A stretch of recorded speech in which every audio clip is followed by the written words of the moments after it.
Paramashivoham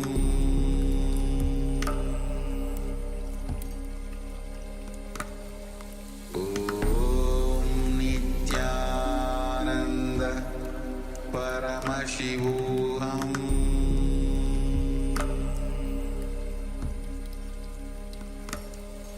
Om Nithyananda Paramashivoham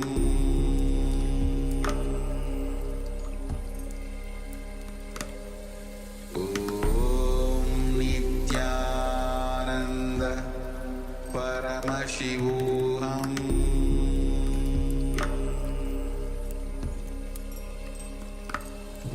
Om Nithyananda Paramashivoham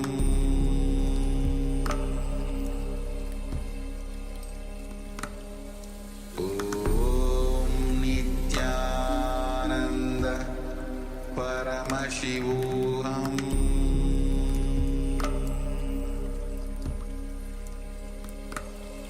Om Nithyananda Paramashivoham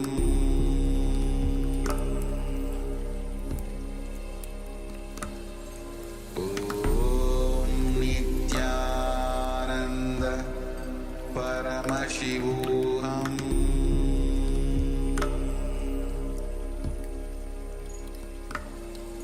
Om Nithyananda Paramashivoham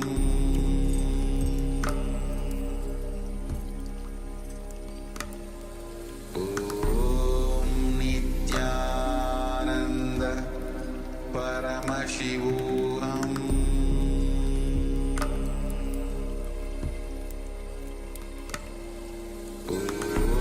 Om Nithyananda Paramashivoham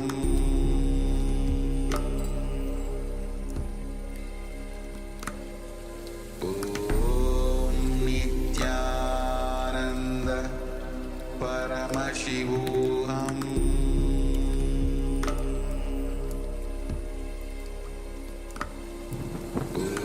Om Nithyananda Paramashivoham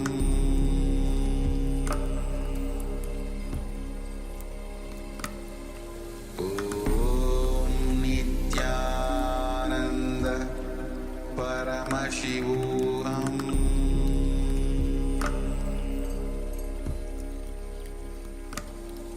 Om Nithyananda Paramashivoham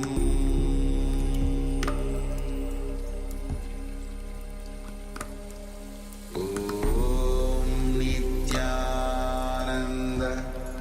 Paramashivoham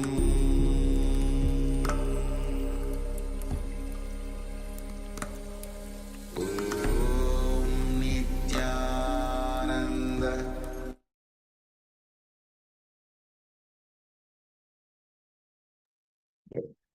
So you can relax now. And let's take a moment and start sharing what was revealed to you through the power of third eye. Please take a moment.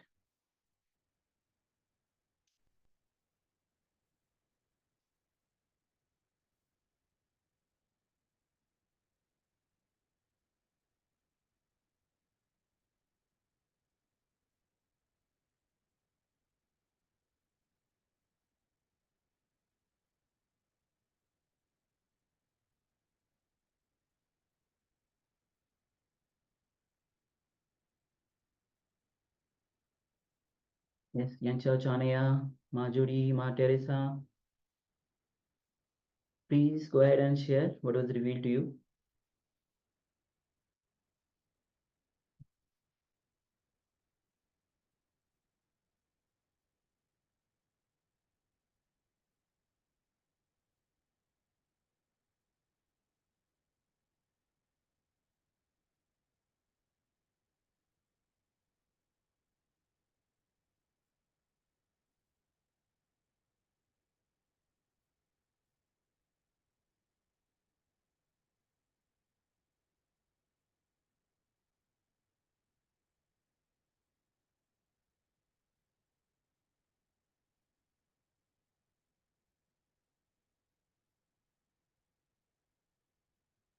Yes, so requesting everyone, please take a moment and share what was revealed to you in your third eye. Yes, So whatever was revealed, please just go with it. Trust it. Trust that you are being shown what you are from your connection to the divine. So it is through this connection that Swamiji manifests this power through you. we have one sharing. Mahatesha says Swamiji reveals deep blue space with galaxy like swirling clouds of fire and white pearls. Yes, thank you, Ma, for sharing. For sharing that. We also have young Chow Chuan Naya that shares, I saw the picture, but I forgot what I saw. Need more practice. That's okay, Aya. It happens sometimes when we are absorbed in the image, in what we are being revealed, the revelation. But then as soon as we stop, we forget. So just be aware. Just be aware of what you are seeing. I suppose just take a mental note of what you are seeing.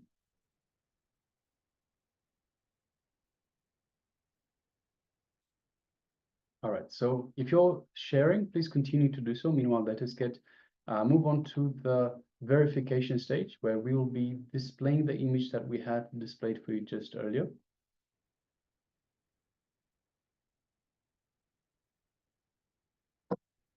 Yes, so this image you can see it's a kind of a forest. You can see a house there. You can see a kind of a lake,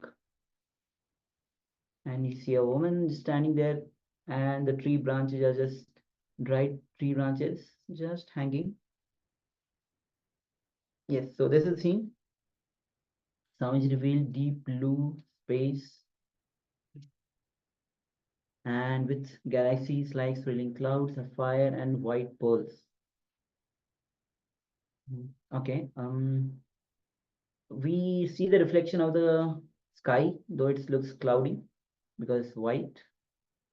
Yes, thank you, Ma'am, for sharing. Yes, thank you for sharing that. All right, so now let us move on to the next segment in our program for today.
All right, so let us get ready for a second round of power manifestation.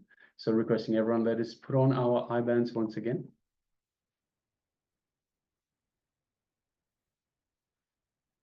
Let us put on our eye bands once again and get ready for the second round of power manifestation.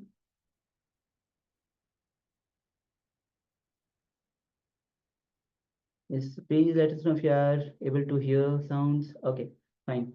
This should be fine now.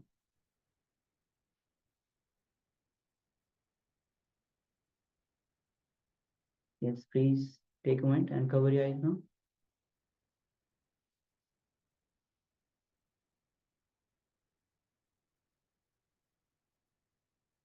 And just sit with your head, neck, spine, and straight line and cover your eyes.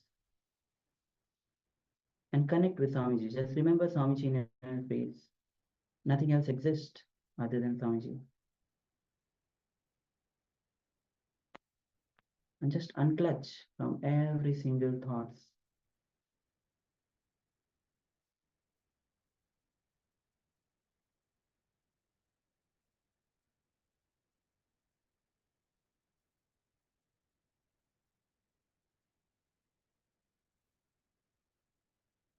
Any fears, worries, just unclutch.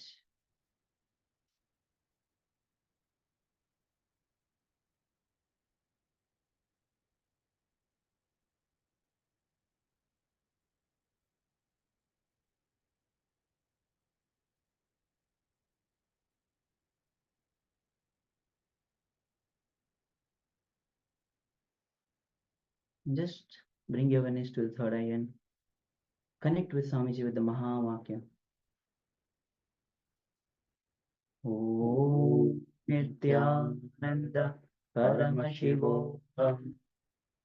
Om Nithyananda Paramashivoham. Nithyananda Paramashivoham. Keep chanting the Mahavakya as we enter into this round of power manifestation. The image is being projected on screen. Let's begin.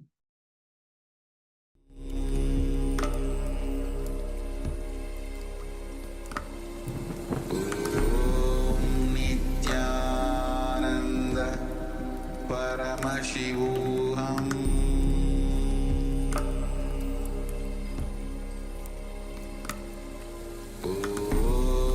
Nithyananda Paramashivoham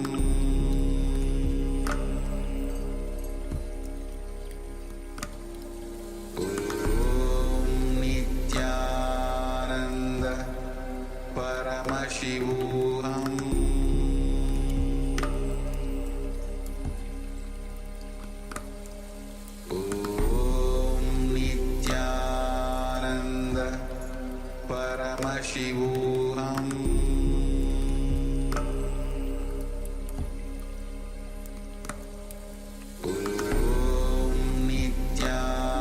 Nithyananda Paramashivoham Nithyananda Paramashivoham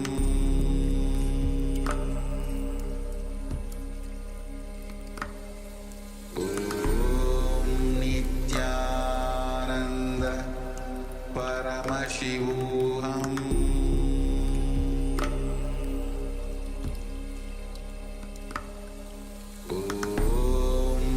Nithyananda Paramashivoham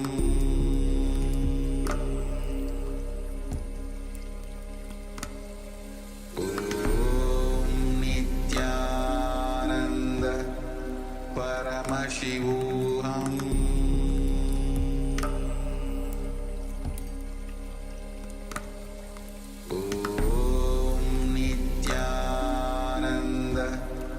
Paramashivoham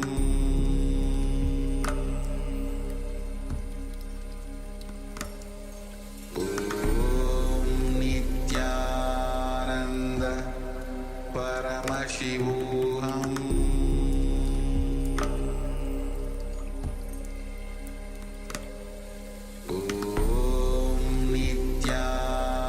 Nithyananda Paramashivoham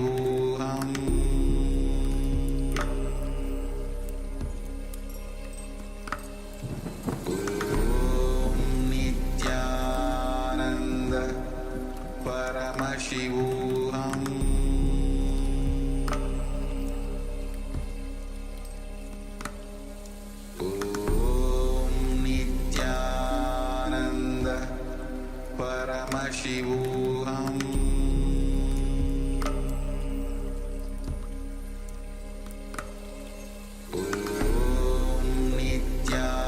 Nithyananda Paramashivoham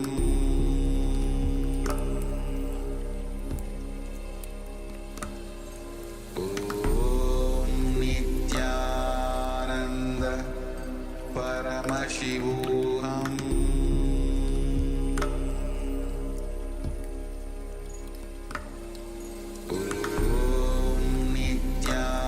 Nithyananda Paramashivoham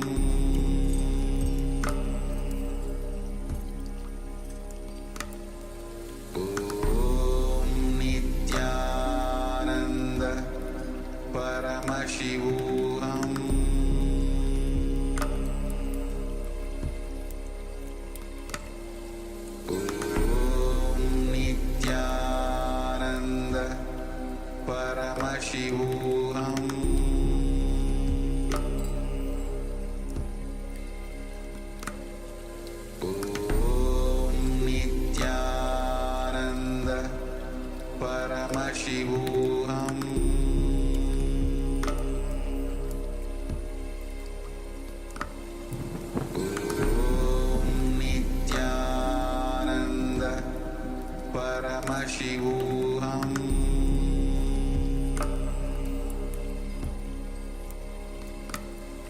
Om Nithyananda Paramashivoham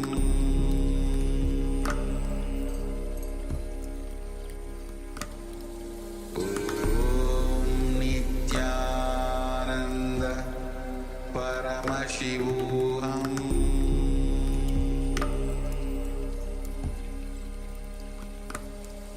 Om Nithyananda Paramashivoham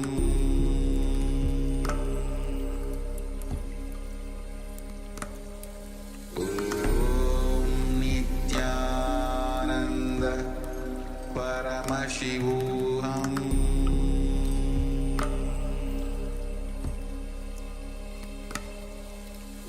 Om Nithyananda Paramashivoham.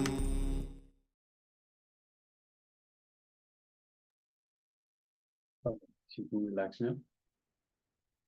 Slowly, very slowly, you can remove your eye bands and gently let the light come back into your eyes.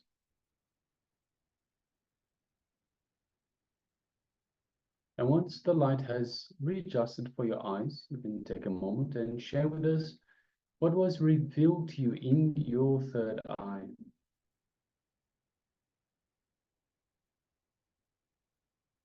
And reveal the details of the image that we displayed for you for this second round of power manifestation.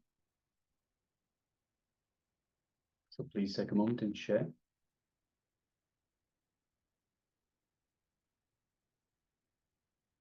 And understand, when you share, you build your confidence in whatever you are being shown, whatever is revealed to you. You build your confidence in the feeling connection you have to the master, the feeling connection you have to the divine. And it is through this connection that the powers manifest.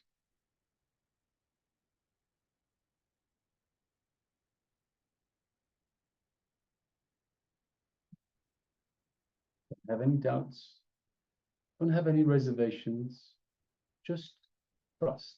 Have trust in whatever is being revealed to you, whatever you are experiencing. So it might not always be a vision, it might be a sound, it might be just a piece of information. You just know something is right. It might be a smell, it might be a taste. It can manifest in any different ways. So whatever you experienced, whatever was revealed to you in whatever way, take a moment and share and trust, just go with it.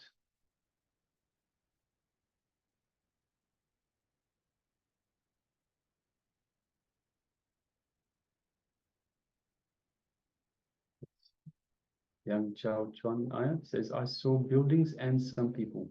Yes, thank you very much for sharing, Aya. Maria says, I was trying too hard and saw a jumble of many colors, then just a golden glow over the horizon. Yes, thank you, Ma, for sharing. Thank you for sharing, Ma. Yes. Ma Yogendra Shaktima, did you take part in the power manifestation as well, Ma? And for everyone that has their camera switched off, if you're there, if you have taken part in the power manifestation, just take a moment and share with us what was revealed to you in your third eye, what you experienced as part of this power manifestation. So Ma Mahagana Lolupananda, if you're there, Ma. If you took part in the power manifestation, let us know. Also Ma Zhang Tzi Ho, Ma Chao Yu Huang, Ma Ananda Paramashakti, Ma He Anchi, Lu Chi Aya, and Ma Feng Aya, Ma Chun Yu, Ma Trinetrikananda, Ma Judy. So requesting everyone, please take a moment and share with us. If you have taken part in the power manifestation, please go ahead and share.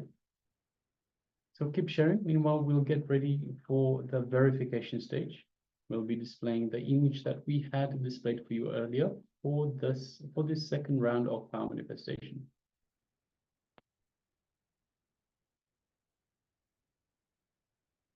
So this is the scene, this is the picture. You can see one boat, a big ship. You can see the sun just looks like the evening sunset sun, or maybe the sunrise. So yes, this is the details. This is a picture that we have. Jumble of many colors. Yeah, actually we have colors definitely, and then golden glow over the horizon. Exactly. That's exactly true, Ma. So yes, you have successfully manifested this power, Ma. Yes, congratulations, Ma. Well done. And we also have Yan Chao Chuan Ayan that says, I saw buildings and some people. So it's not exactly a building, but it looks very similar because you have so many different levels for the boat on the left-hand side, for the big passenger liner. So you have at least 1, 2, 3, 4, 5, 6, 7, at least 7 or 8 levels, 8 different levels. So it looks very much like a building, perhaps a building on the side, so to speak, that's floating on water, and some people. So there are lots of people in the liner itself, in both boats actually, but we can't actually make out any people outside, but of course there would be many people involved. So yes, thank you very much for sharing, Aya, and congratulations for manifesting. All right. So with this, we'll be moving on to the next revelation by Swamiji. And the next revelation is from depression to expression. So let us get ready. Yes, so please come to the space of listening and let's enter into this revelation by Swamiji.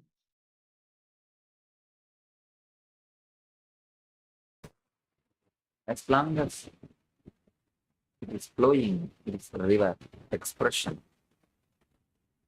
And it stops moving, depression.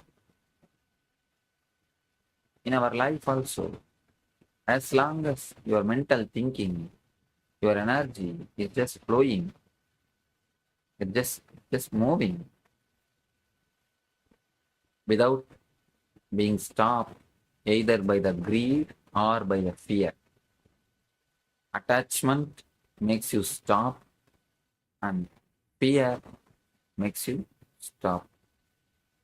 Attachment and the fear. These are the two things makes your life dull. You may think, how can you say from the attachment only makes our life more joyful? It is never the attachment. If you have the attachment, you can never enjoy anything. You can never enjoy if you are attached to something. Because if you are attached, you will only try to preserve or protect, never enjoy it. To enjoy, to live it, you need to let go. Only when you let go the things, you can really live the things. Only when you have the courage to live, you will have the courage to live. Most of us don't express ourselves, don't give our love, because we are afraid one day we may be cheated. One day we may be exploited. One day he may take himself back. She may move away from us. The fear that he may move away from us, she may take herself back, makes us not to open our hand, open our heart too much. Even in your relationship, even in your love, you are very careful, very calculative. You see, you try your best not to open up too much.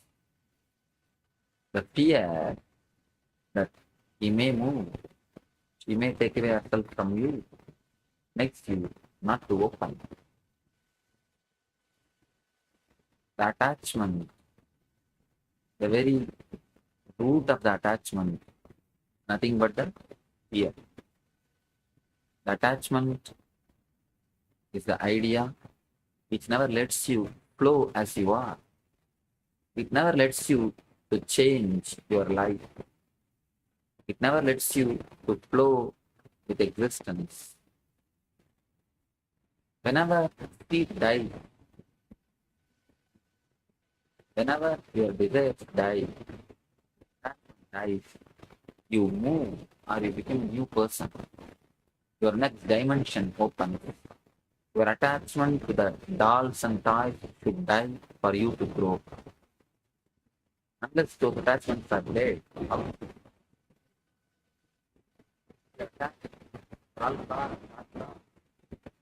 how can you grow to the level of the real path? When you let go your attachment to the doll, then you go to the level of getting attached to the real thing. When you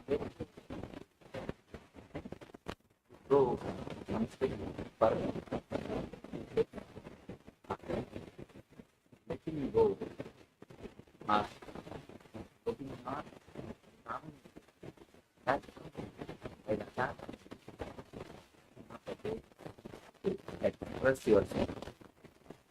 You come upon a new creative thing. Your life is flooded by creativity. As on now, because of our attachment and the fear. When I say attachment, I don't mean only the physical things. Attachment to your concepts, attachment to your judgments, attachment to your ideologies. Even those things makes you very dull and depressed. Most of the time, we carry others' opinions, others' ideologies, others' philosophies on our head. Our story. One.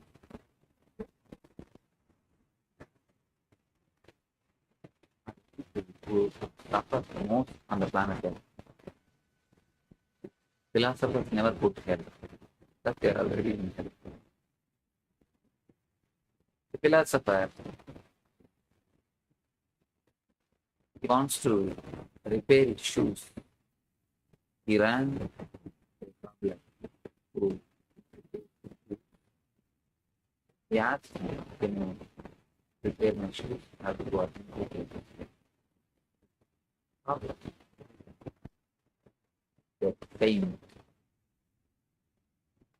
The Zen master. He said, I can barely repair it and give you, but it takes at least half an hour. Philosopher said, no, I have to go urgently, do something immediately. Master said, all right, then wear the another pair of shoes. He gave her another pair of shoes. So wear this pair, go to your lecture and come back. By the time you come back, I'll keep your shoes ready. Your shoes will be ready. You can have them back. The man got terribly angry. And you can see one more symptom of philosopher's ego. That man got totally angry. What? How can you how can you tell me to wear somebody else's?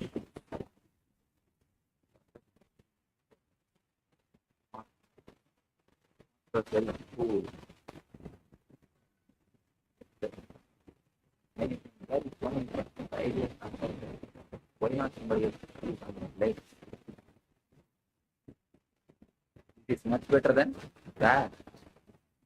Most of the time, we carry everybody's ideas in our head. Other ideologies, beliefs in our head. We get attached to the ideology and concepts. Beautifully saying by Western philosopher, you cannot step into the same river twice. Because next time when you step, the river has changed. The water has changed. It is not the same water. It is not the same river. You may be stepping from the same ghat, same steps, but never into the same river, because it is always new. Every second, the river is new. That is why they say you cannot step into the same river twice. But I tell you, you cannot even step into the same river once. How? By the time you put your steps into the water, by the time it reaches the ground, the water has changed. By the time your leg reaches the ground or the sand in the river, the water has changed. So not only twice, you cannot step into the river even once. Just like a river, life is changing moment to moment. But you hold on to your ideologies, your concepts, your prejudices about the situation, about the person. About the situation and about the persons. You have your own idea about the persons. You have your own idea about the situation. You have your own idea about everything. You think this person means he will act like this only. That person means he will react like this only. There is every chance he must have changed. He might have been transformed. But we never respect others' transformation. And not only the others change, even you change many times. Yesterday, you may be the person with full of anger and vengeance. Today, something would have happened to you. There is every possibility. Your inner personality must have changed. But because you don't believe the transformation can happen to you, because you don't trust the transformation is possible to you, because you never feel or trust the transformation or the growth can happen to you, you bring the same mental setup, you bring the same type of reaction, you take the same type of decision.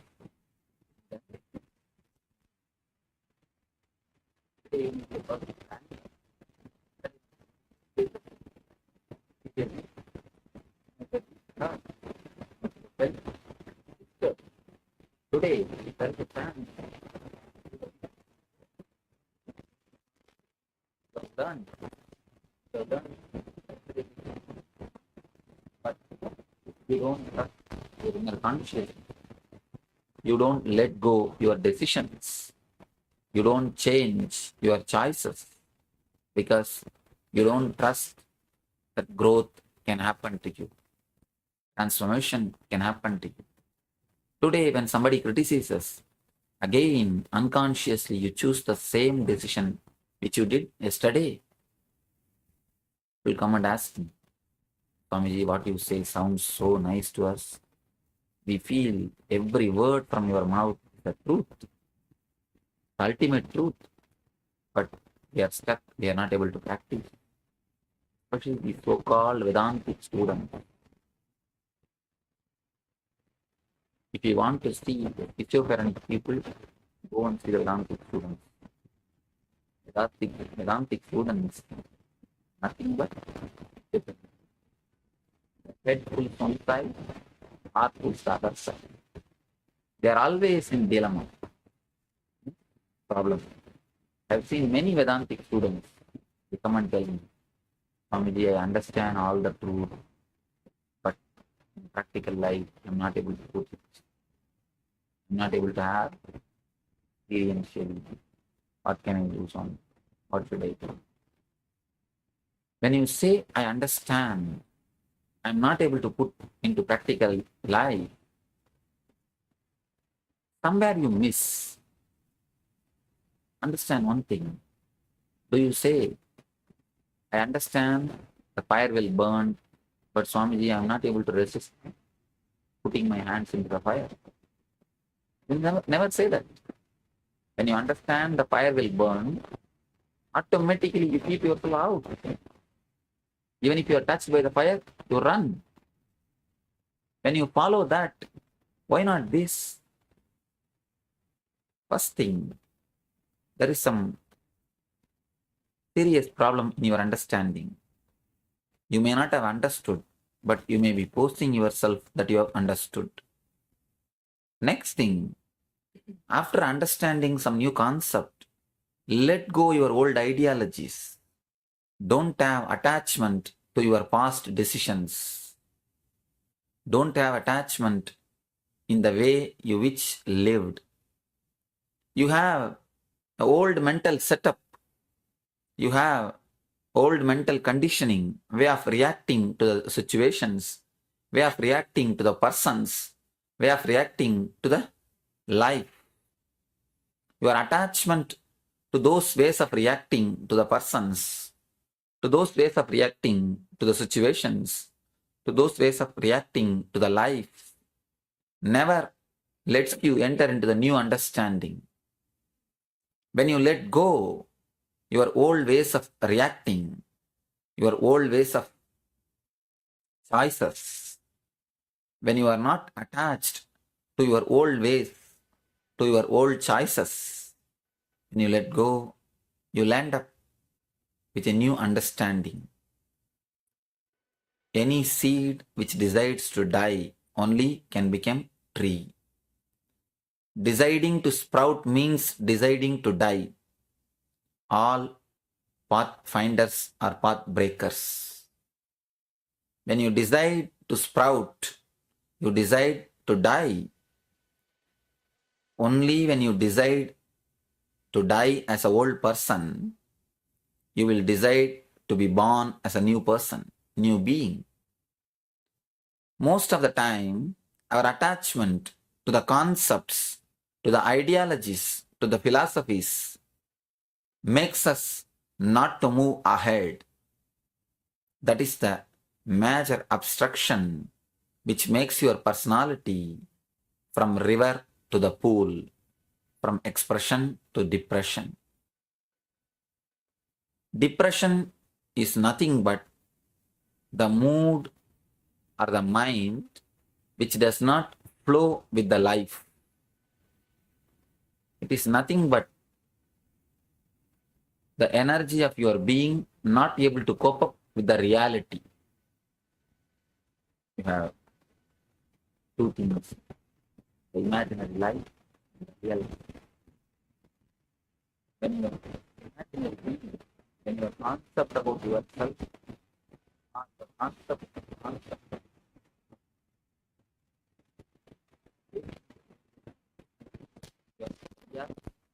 with which you live, your decision with which you face your life, all these things, when they are not able to cope up with reality, you fall in depression.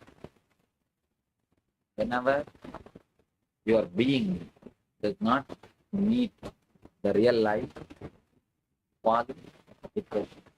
The conflict between the real life and your being, the reality and your imagination, what I thought. Whenever you are in conflict, you are in depression.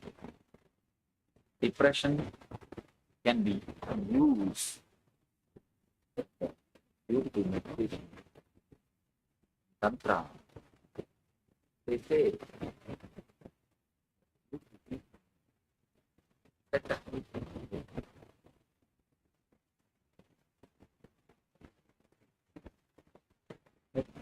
attributed to Shiva is written 5,000 years ago.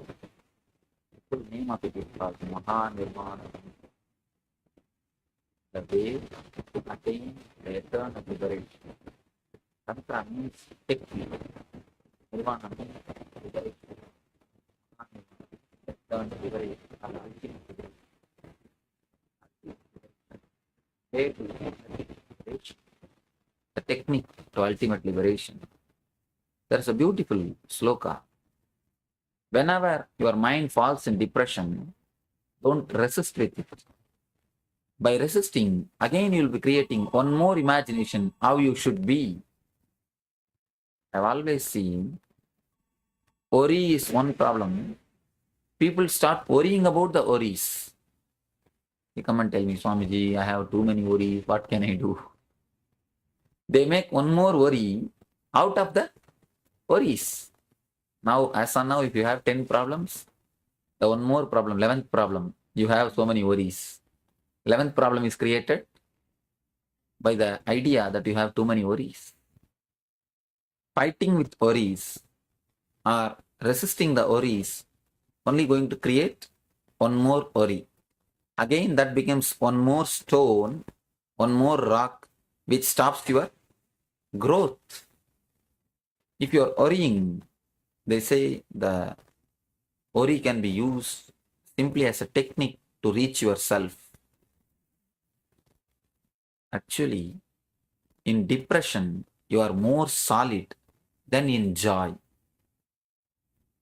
So if you can use the depression as the path, you can reach your being. In depression, you can actually touch your being. Depression can become an experience of peace in you. Whenever you want the aloneness, whenever your inner being wants little rest from your regular activities, it sends you the message. That message only is read as a depression by you.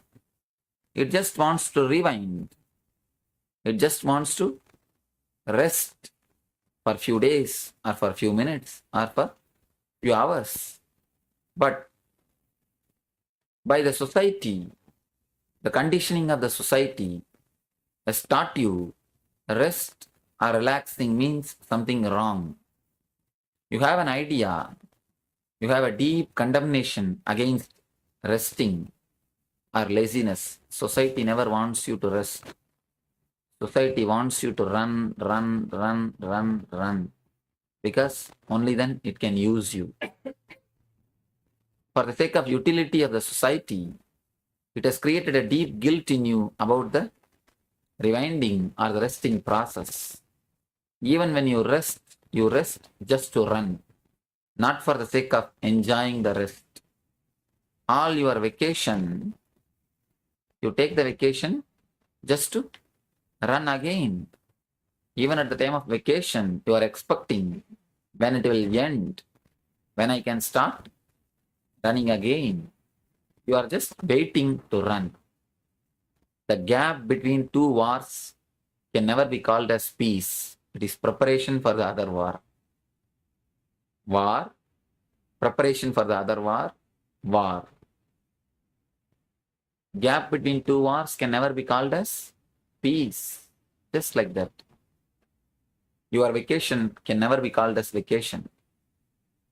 It is just the gap between two wars. You are preparing again to wage the war. That is why even in your vacations, you don't rest.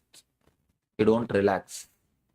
Inside your mechanism, inside your system, you have a deep hatred towards resting, towards relaxing, towards laziness. The very word laziness has got some condemnation in it.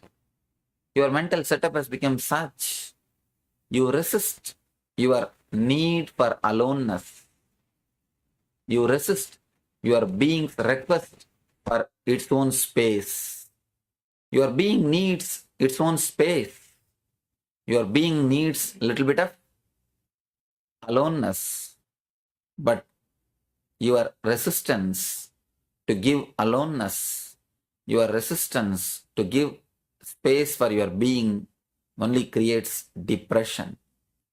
When you resist, being starts taking away, being starts rewinding itself, being starts shrinking from your mind. Your being getting shrunk from your own being.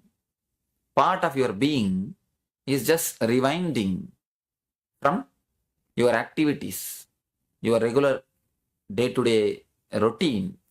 That is what you call depression. Again, you start fighting with it. Fighting makes the depression much worse.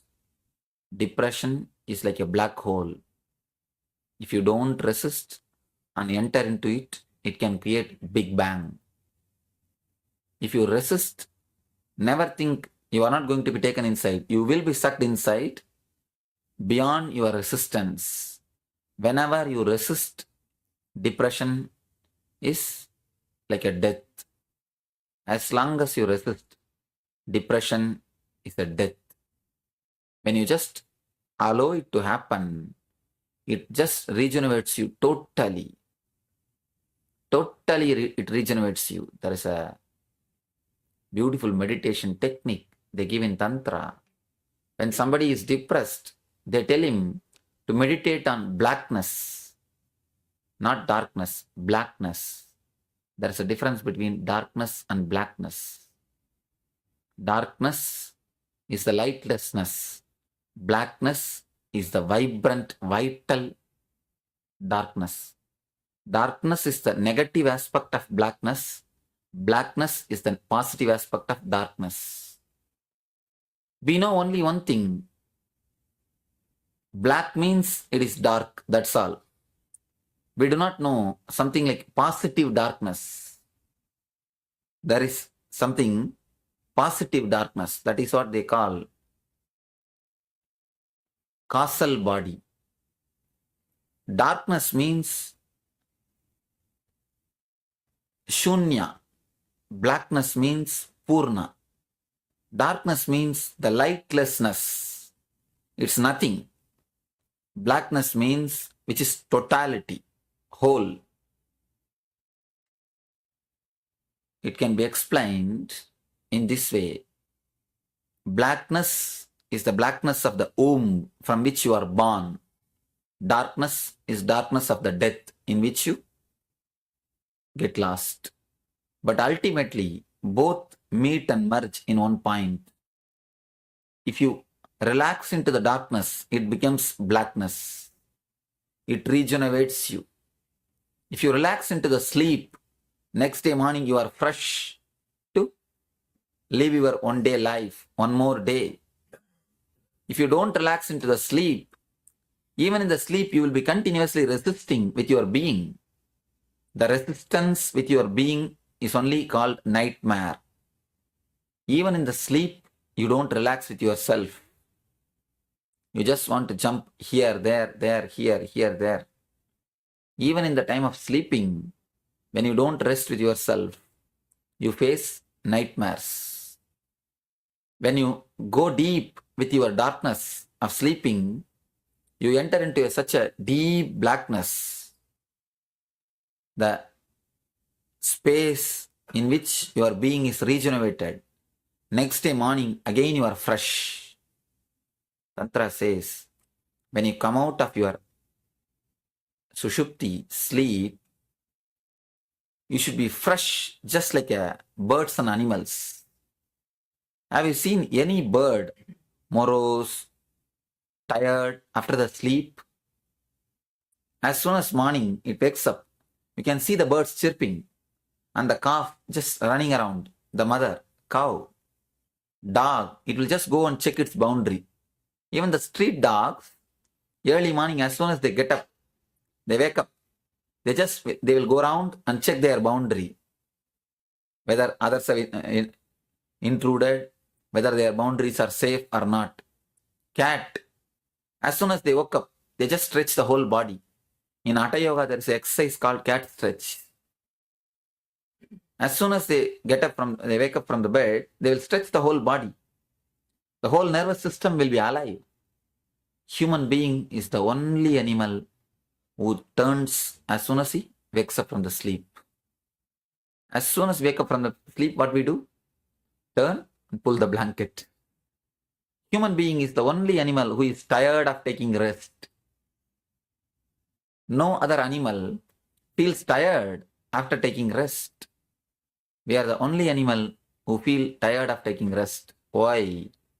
Because even in deep sushupti, we don't rest. We condemn darkness. Our resistance to die never lets us relax. Our resistance to let go, our attachments to the wakeful state never lets you fall into the deep sleep. That is what you see in the name of dreams or in the nightmares. Whenever you are caught by attachments, you see dreams. Whenever you are caught by fears, you see nightmares. Fears and attachment, they both are the main reason which doesn't let you to flow into the darkness.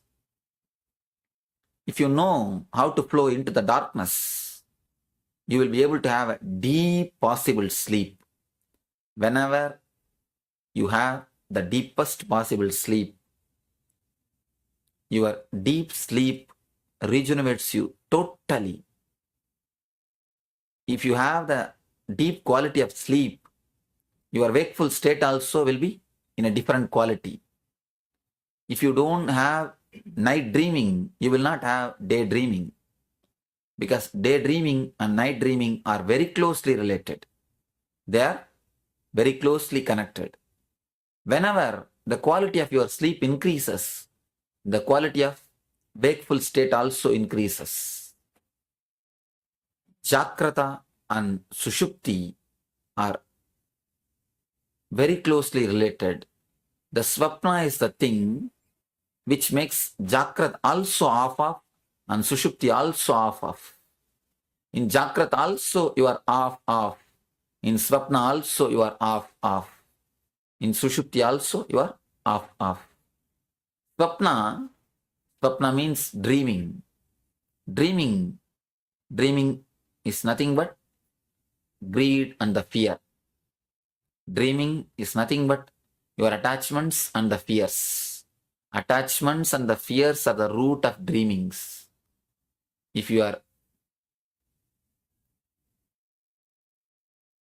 greedy of the future, you are attached to greed. If you are afraid of the future, you are attached to fear. Fear and the greed are the two major reasons never lets you fall into the deep state of your being. Whenever your quality of sleep increases, whenever you enter into the Sushupti directly, whenever you don't have the dream between the Jagrat and Sushupti, you reach a new state called Jagrat Sushupti. As long as the dream is there in between, the Jagrat and Sushupti stays apart. Both are contaminated. When the dream is taken out, Jagrat and Sushupti gets united. In Jagrat also you will be total. In Sushupti also you will be total.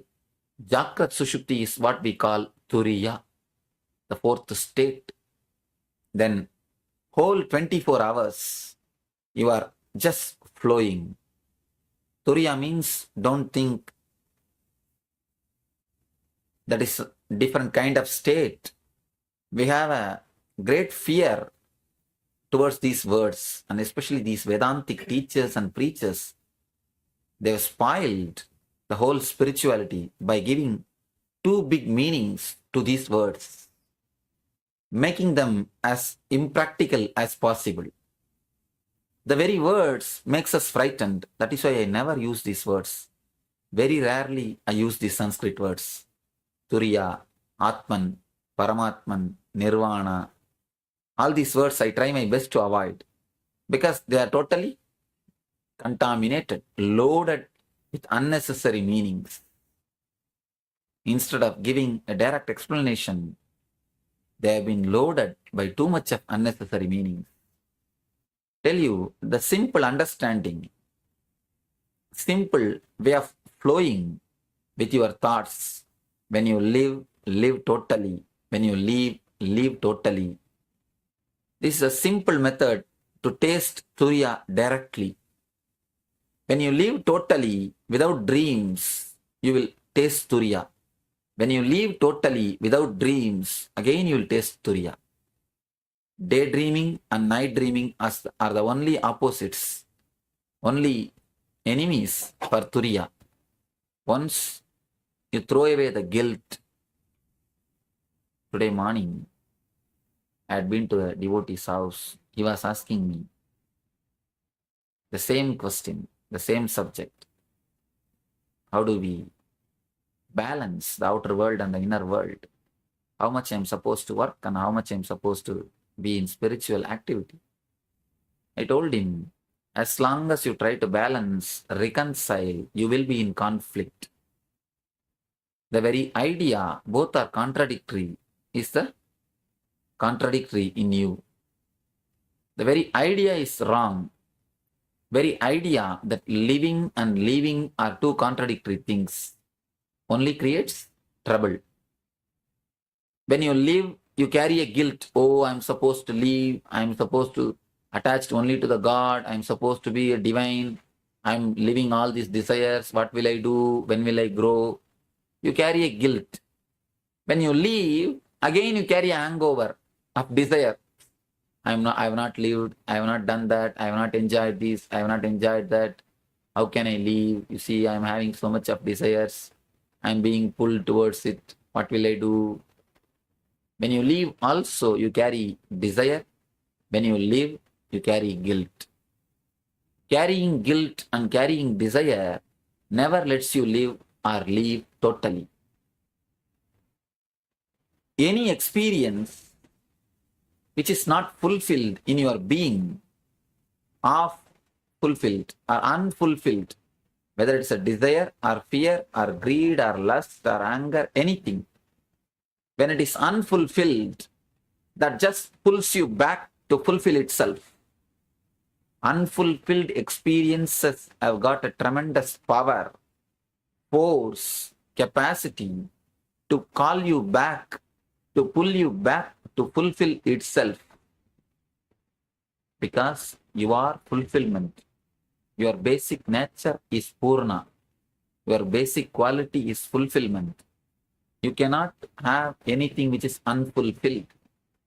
So any desire, any emotion, any sanskar, any karma which is unfulfilled, any experience which is unfulfilled in your being, pulls you back, calls you back to fulfill itself. Anything which calls you back to fulfill itself is called as karma.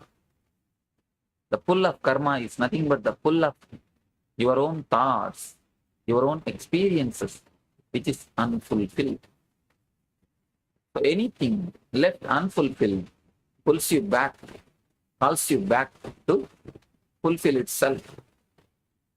When you live totally, you will know how to live totally. You know how to get depressed totally. You will know how to express yourself totally. But the very word depression has got a condemnation in it. You do not want to get depressed. You resist continuously with the depression. You resist the black hole. That is why you will never let the Big Bang happening. Big Bang is a Srishti. Black hole is a Pralaya. Only when you allow the Pralaya to happen, the Big Bang can happen. The Srishti can happen. Srishti and Pralaya are one and the same. Every moment the Pralaya is happening. Every moment the Srishti is happening. If you know how to let the breath go out, only then you will know how to breathe. Breathe in. The depth of breathing out and the depth of breathing in will be one and the same. If you know how to cooperate with the destruction or pralaya, you will know how to express yourself. Depression is pralaya, expression is Srishti. So let depression take you over whenever it is necessary. Meditate on the darkness. Meditate on the blackness. Whenever you feel your being needs aloneness, your being giving you a notice, warning that it wants to get depressed, let you cooperate with your being. Let you allow the depression to happen to you. Let you allow the darkness to take you over. Let you allow yourself into the blackness. Then you will see, when you come out, you will be totally a different person. There are two ways. You can reach the divine by Purna or by Shunya. I tell you, in early times, Purna was the nature. Before the scientific revolution, Purna was the nature of human beings. They are not stressed. The stress was very less. There's a meditation technique in Patanjali. Just sit and chant Om, you will have ecstasy. But today, if you just sit and chant Om, what you will have? You will have only the drowsiness. In those times, the people, by their nature, were joyful, ecstatic. The nerves are very sensitive. They were able to be alive. For them, those techniques have worked. For them, the method is to go through Purna, to go through joy. Today, modern man is filled with stress, depression, worries.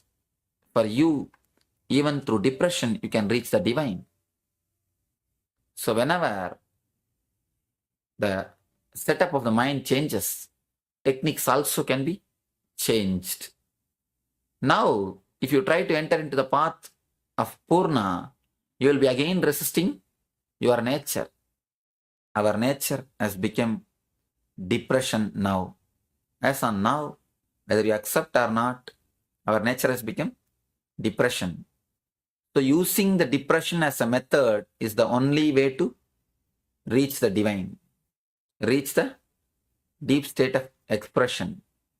As long as you resist the depression, accept some more problems, nothing else can be achieved.